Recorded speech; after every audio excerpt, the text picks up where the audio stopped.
దేవునికి మహిమ కలుగును గాక. మీ అందరికీ మరణాత. ప్రభునందు ప్రియ దేవుని ప్రియులారా, ప్రభు పేరట మీ అందరికీ శుభాలు, వందనాలు. మరణాత ప్రియులారా, మరొకసారి సాయంకాల సమయంలో మంగళవారం దినమున దేవుని ఎదుటకు వచ్చిన మీ అందరికీ ప్రభు పేరట శుభములు తెలియపరుస్తున్నాను. ప్రియులారా, ఈ సాయంకాల సమయంలో మన దేవదేవుని యొక్క సన్నిధి, ఆలోచన, క్రియలను మనం ఎరిగిన వారంగా ఉండి ఆయన సన్నిధిలో బలమైన ప్రార్థన చేసేవారంగా ఉంటాం. కనుక దేవుని యొక్క సన్నిధిలో ప్రార్థన బలమును మనం కలిగిన వారంగా ఉండాలి. అట్టి ఆలోచన దేవదేవుడు మనందరికి అందించును గాక. ప్రార్థన చేసుకుందాం. దయగల తండ్రి, ప్రేమగల రాజా, వందనాలు, స్తోత్రాలయ్యా. ఈ సమయంలో నీ వాక్యమును చేతపట్టి ప్రభువా, మరి నాయన కీర్తన గ్రంథము 26వ అధ్యాయము నాయన ఈ గ్రంథమును చేతపట్టి నీ ఎదుడు చేరిన మమ్మలను నీ ఆత్మ చేత నింపి బలపరిచి నీ కాపుదలతో వర్ధిల్లి చేయమని అడుగుచున్నాను. నిలుచున్నది నేనే కానీ మాట్లాడేది నీవే. నా తలంపులు, నా ఆలోచన మరుగు చేసి నీ తలంపులు, నీ ఆలోచన బిడ్డలకు బయలుపరచమని తండ్రి, ఆత్మరూపుడు, రక్షణకర్త అయిన దేవదేవుని నామములు అడిగి బ్రతిమాలి ప్రార్థిస్తున్నాను పరమ తండ్రి, ఆమేన్. మన దేవుని సహాయము తోడుగా ఉండి ముందుకు నడిపించును గాక, ఆమేన్. ప్రభునందు ప్రియ దేవుని బిడ్డలారా, 26వ అధ్యాయం కీర్తన 25 వచనాలు పూర్తి చేసుకున్నాం. 26వ వచనములోకి మనం ప్రవేశించాం. దావీదు యొక్క ప్రార్థన ఎన్ని రకాలుగా ఉంటుందంటే ఊహించిన రీతిగా మనకు దొరుకుతుంది. అందుబట్టి మనం చూద్దాం. చదవమా. యెహోవా, నేను యథార్థవంతుడినై ప్రవర్తించుచున్నాను, నాకు తీర్పు తీర్చుము. ఏమియు సందేహపడకుండా యెహోవా యందు నేను నమ్ముకై ఉంచున్నాను. అంటే ప్రియులారా, ఈరోజు ఏంటంటే అంశము ప్రియులారా, చేరుట దేవుని యొద్దకు, యెహోవా యొద్దకు చేరుట, దేవుని యొద్దకు చేరుట. ప్రియులారా, ఎందుకు మనం చేరుతున్నాం? దేవుని యొక్క సహాయము దేని కొరకు మనం పొందుతున్నాం అంటే దేవుని యందు నమ్మకము, అంటే విశ్వాసముతో పాటు మనం నమ్మకము ఉంచాలి. ఇక నమ్మకం అంటున్నాడు. తర్వాత 2వ వచనములో, యెహోవా నన్ను పరిశీలించుము, నన్ను పరీక్షించుము, నా అంతరేంద్రములను, నా హృదయమును పరిశోధించుము. అంటే చూడండి, నా హృదయమును నువ్వు పరిశోధి. దేవుని యొక్క మనము చేరినప్పుడు సన్నిధి, ఈరోజు దేవుని యొక్క విశేషముగా మనం మాట్లాడుకుంటున్నాం కాబట్టి ఈరోజు అంశముగా మనం ఒకసారి ఆలోచన కలిగి ఉంటే, దేవుని సన్నిధిలో ఎంతగా, దేవుని సన్నిధి, యెహోవా ఆయన సన్నిధిని మనకు తోడుగా ఉంచినప్పుడు ఈ సన్నిధి ఎటువంటిదిగా మనకు మార్గం చూపుతుంది అంటే, నన్ను పరిశీలించుము, నన్ను పరిశోధించుము అంటున్నాడు. దేవుని ఎదుట ఎలాగ మాట్లాడుతున్నాడంటే 3వ వచనంలో, నీ కృప నా కన్నుల ఎదుట ఉంచుకుని ఉన్నాను, నీ సత్యము అనుసరించి.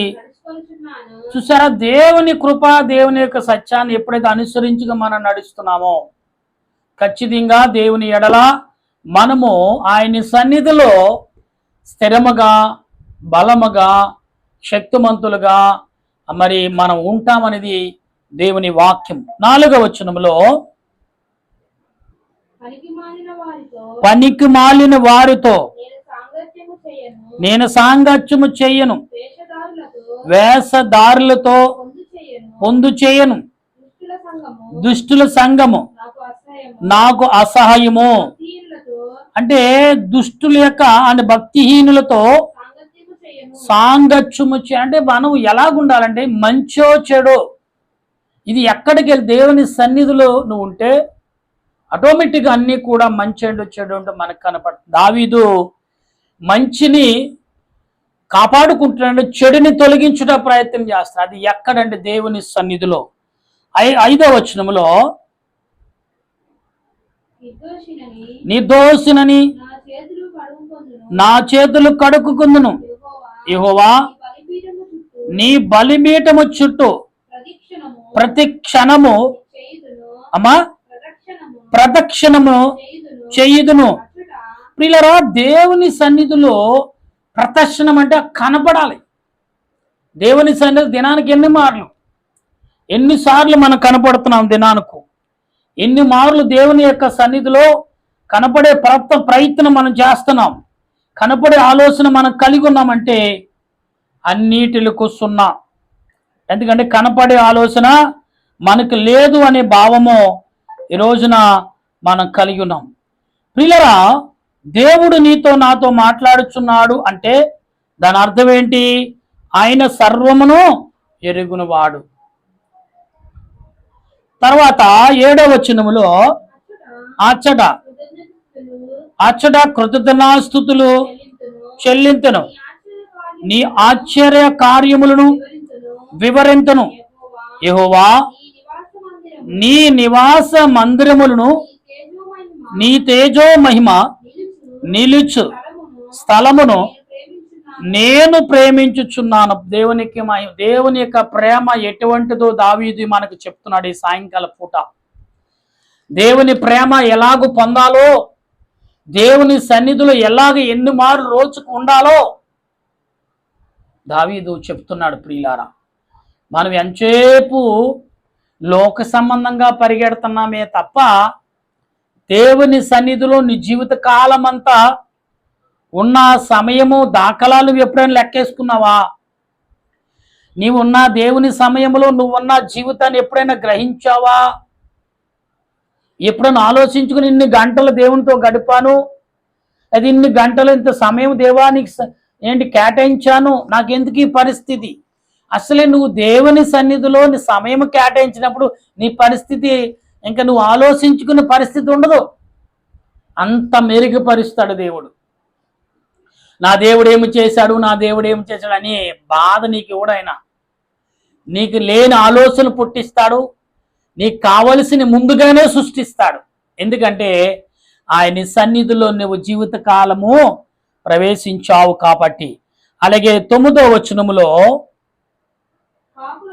పాపులతో నా ప్రాణమును చార్చకము, నరహంతులకుతో నా జీవమును చార్చకము. అంటే ఇక్కడ చూడండి, పాపులతో నన్ను చేర్చొద్దు, అసహాయులతో నన్ను చేర్చొద్దు, దుర్మార్గులతో నన్ను చేర్చొద్దు అని వేడుకుంటున్నాడు. అంటే ఎందుకని? దేవుని సన్నిధిలో వేడుకున్న ఈ భూలోకములో ప్రభువా నీ సన్నిధిలో ఎంత నెమ్మది కలిగి ఉన్నానో, నీ సన్నిధికి వచ్చిన ఎంత క్రమశిక్షణ కలిగి ఉన్నానో, నీ సన్నిధిలో రావటానికి ముందు ఎన్ని జాగ్రత్తలు తీసుకుంటున్నానో, నీ సన్నిధిలోకి రాకటానికి ముందు ఏ వస్త్రాలు కట్టాలో, ఎలాగ ఉండాలో, ఎలా ప్రార్థన చేయాలో ముందు ఆలోచించుకి నీ సన్నిధికి వస్తున్నానో, నీ సన్నిధిలో ఎంత శ్రద్ధ కలిగిన బయట కూడా అలాగ ఉండాలని దావీదు దేవుణ్ణి అడుగుతున్నాడు. ఆయన దేవుని సన్నిధిలో ఎలాగైతే జీవించున్నాడో బయట కూడా అదే జీవితం కలిగి ఉండాలని ఆశపడుతున్నాడు దావీదు.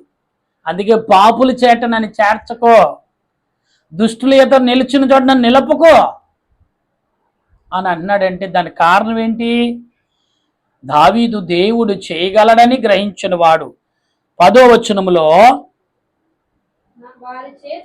వారు చేతిలో దుష్కార్యములు కలవు, వారి కుడి చేయి వాంఛములతో క్షమించండి, వారి కుడి చెయ్యి లంచములతో నిండి ఉన్నది. చూడండి ఏమైందంట, వారు వాంఛులు కలుగున్నారు, లోకాశులు కలిగి ఉన్నారు. వారి చెయ్య పైగా కుడి చెయ్యి అంట లంచాలతో నిండి ఉందంట. అంటే ఏముంది?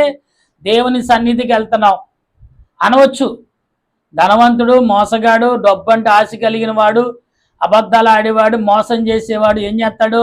దేవా నీకు ఎంత ఇచ్చాను, వాడు సొంత సొమ్ము ఇచ్చినట్టు, దేవా ఇన్ని కానుకలు ఇచ్చాను, ఏదో అతడు కష్టపడి చెమట ఊర్చి దేవునికి ఇచ్చినట్టు మాట్లాడుతున్నాడు దేవుడి సన్నిధిలో.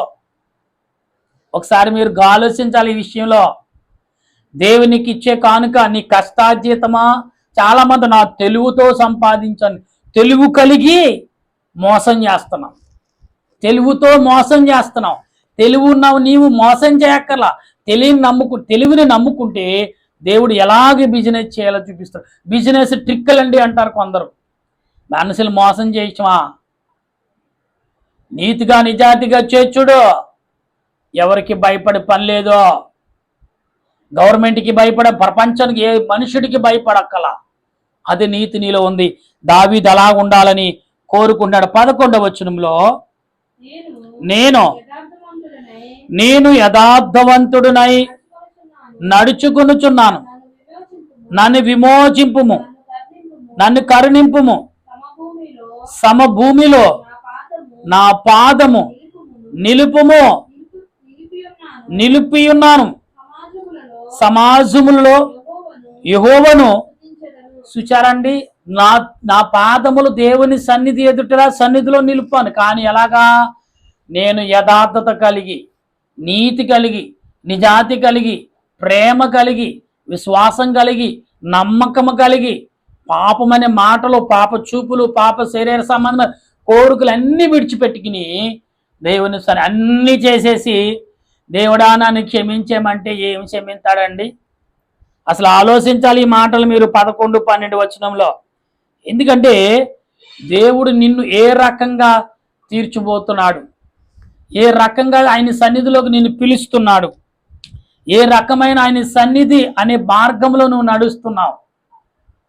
ఎప్పుడైతే ఆయన సన్నిధిలో నీ కంఠస్వరం వినపడిందో, ఎప్పుడైతే ఆయన సన్నిధిలో నీ మాటలు వినపడ్డాయో, ఎప్పుడైతే నీ సన్నిధితో, నీ శరీరముతో ఆయన సన్నిధిలో నువ్వు ఉన్నావో, ఆత్మరూపంగా శరీర రీతిగా 2 రకాలుగా ఉంటే, 2 ఒకటై ఉంటే మంచిదే, 2 రకాలుగా ఉండొద్దు అంటున్నాడు.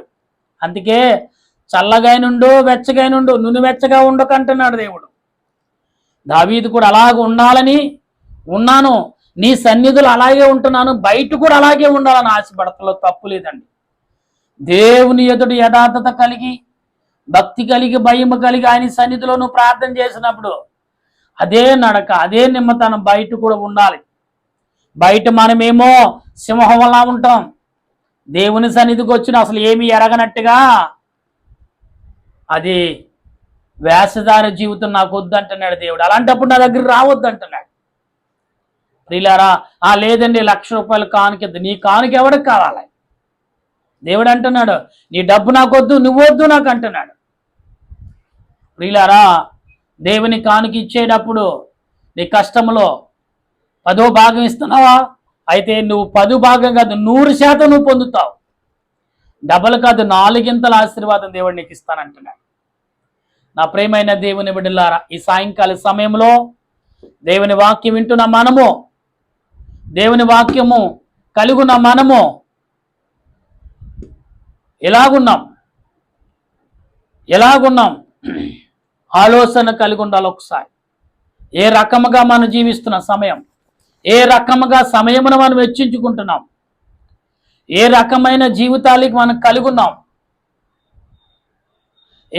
ఏ రకమైన జీవితాలతో మనము ఆలోచించగలుగుచున్నాం. ప్రియులారా, దేవుడు నిన్ను అడుగుచున్నాడు, ఎలా వస్తున్నా నా సన్నిధికి? నువ్వు యాసదారంగా అన్ని చేసి ఏమి ఎరగనట్టుగా, పిల్లి పాలు తాగి నేను పాలు తాగలేనట్టుగా నువ్వు వస్తున్నావేమో. దేవుడు నిన్ను క్షమించడు. పైగా వెళ్ళపోవటం మంచిది, వెళితే నీ పాపాలన్నీ తెర మీద చూపిస్తాడు. నీ పక్కవాడికి, నీ ఎదుటివాడికి, నీ వెనకవాడికి, నీ నలుదిక్కులున్న ప్రజలకు చూపిస్తాడు. అందుకే మానుకో. ఎలాగ సాతానికి నువ్వు సాతాను కూడా అసహించుకునే పరిస్థితికి నువ్వు వచ్చేసావు. నరకమే నీ బతుకు, నరకమే నీ శరణం. ఇప్పుడు పశ్చాత్తాపడి ప్రయోజనం. దేవుడు అంటే దావీదు అడుగుతున్నాడు ఏమని? ప్రదేవా, పాపుల నుండి నన్ను తప్పించుము, అసహాయకులు దుర్మార్గుల నుండి నన్ను చేరనవ్వుకుము, అటువంటి చోటు నుండి నన్ను ఉండనవ్వకు అంటున్నాడు. 9, 10, 11, 12 వచనాల్లో. నా ప్రియమైన దేవుని బిడ్డలారా, ఒక్కసారి మీరు ఆలోచన, మన పరిస్థితులు, మన స్థితిగతులు దేవుడు లెక్క పెడుతున్నాడు. లెక్కెట్టేవాడు, రాసేవాడు ఆయనే. ఈ సాయంకాల సమయంలో అటువంటి కృప ఆశీర్వాదం దేవదేవుడు గమనించగల, ఆయన సన్నిధిలో బలమైన ప్రార్థన చేయగల కృపను పరిశుద్ధాత్మ దేవుడు మనకు అందించును గాక. ఆమేన్. ప్రార్థన చేద్దాం. సిద్ధపాటు కలిగి ప్రార్థన చేయాలి. ప్రేమగల దేవాని కొందనాలు, రక్షణకర్త, స్తోత్రాలు, కరుణామయుడ, ప్రణుతులు చెల్లిస్తాయి. సాయంకాల సమయంలో నీ వాక్యము చేత, నీ ఆలోచన చేత, నీ క్రియల చేత మేము ఎరిగిన వారముగా, మేము ప్రార్థించిన వారంగా, నేను స్తుతించిన వారంగా మేము ఉన్నాం. మా ప్రార్థనలు అంగీకరించండి. మా దేశ ప్రజలు, మా దేశ నాయకులు, పట్టణ ప్రజలు, గ్రామ ప్రజలు, దేశ ప్రజలు, పల్లి ప్రజలు, ఆయన మిలిటరీ వారు, పోలీస్ శాఖ వారు, ప్రాణాలకు తెగించి కాపాడుతున్న మిలిటరీ వారి కొరకు, ప్రాణాలకు తెగించి ప్రజలను కంట్రోల్ చేసిన పోలీస్ శాఖ వారి కొరకు, కానీ ఏ వ్యాధో మనిషిని ఆరోగ్యం కాపాడాలని ప్రయత్నం చేస్తున్న డాక్టర్లు, నర్సులను బట్టి వందనాలు. అలాగే ప్రభువా, కార్మికులు, మనుషుల ఆకలి తీర్చాలని రైతులు ఎదురు చూస్తున్నారు. కార్మికులు వారు చేస్తున్న పనులన్నిటిలో మీరు తోడుగా ఉన్నారని నమ్ముచున్నాను. గర్భిణీ స్త్రీలు, బాలింత్రాల పట్ల బాలింత్ర గర్భిణీ స్త్రీలకు సులువైన కానుపు, బాలింత్రాలకు, తల్లికు, బిడ్డకు క్షేమము, బిడ్డ లేని వారికి సంతానము, ఆస్తులు అంతస్తు లేని వారికి నిలువు నీడ, అధికమైన పరిస్థితులు అనుగ్రహించి నీ ఆత్మచేత నింపుదువుగాక. నీ సన్నిధి వారికి తోడైండునుగాక. నీ ఆలోచన క్రియలు వారు బలపును పొంది నీ రాజ్యముకు సిద్ధపడుదురుగాక. మహిమతో, ఆదరణతో, మేలుతో దీవించబడుదురుగాక. దేవుని సన్నిధిలో బలాన్ని పొందుగల కృపను దేవాన్ని అందించుదువుగాక. నీ ఆత్మ నడిపుము, నీ సన్నిధి కాపుదల అన్ని వేళలు అందించమని త్వరగా రానయ్యున్న యేసుక్రీస్తు పరిశుద్ధమైన నామములో అడిగి ప్రార్థిస్తున్నాను పరమ తండ్రి, ఆమేన్.